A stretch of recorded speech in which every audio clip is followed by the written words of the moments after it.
আমাদের যে রংপুরের ভিতরে যে কলেজগুলো আছে, যে মেইন কলেজ আছে, সাপোজ রংপুরের ভিতরে 10টা কলেজ আছে, 10টা কলেজের 10 জন লিডার লাগবে।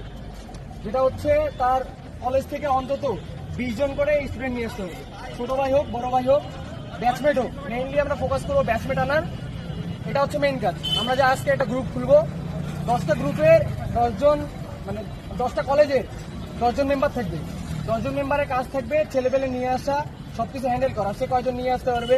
তারপর কাজ হবে হচ্ছে আমাদের যে আউটসাইডের যে কলেজগুলো আছে, ওই কলেজের যে কোনো একজন স্টুডেন্টের সাথে আমাদের কন্ট্যাক্ট করতে হবে। কন্ট্যাক্ট করিয়ে সে কয়টা আনতে পারবে। যেমন রংপুরের বাইরে পীরগাছা আছে, সৈয়দপুর আছে, কুড়িগ্রাম আছে, এখান থেকে কিন্তু অনেকে আসবে, ঠিক আছে। সবার সাথে কন্ট্যাক্ট করতে হবে। তারপর হচ্ছে যে আরেকজন দায়িত্ব নিচ্ছে, যে বড় যে ব্যানারগুলো লাগবে বা ফেস্টুন লাগবে, সেগুলো একজন দায়িত্ব নিতে হবে। তারপর হচ্ছে ব্যানার বানাইতে হবে, প্রিন্ট করতে হবে, মাইক লাগবে,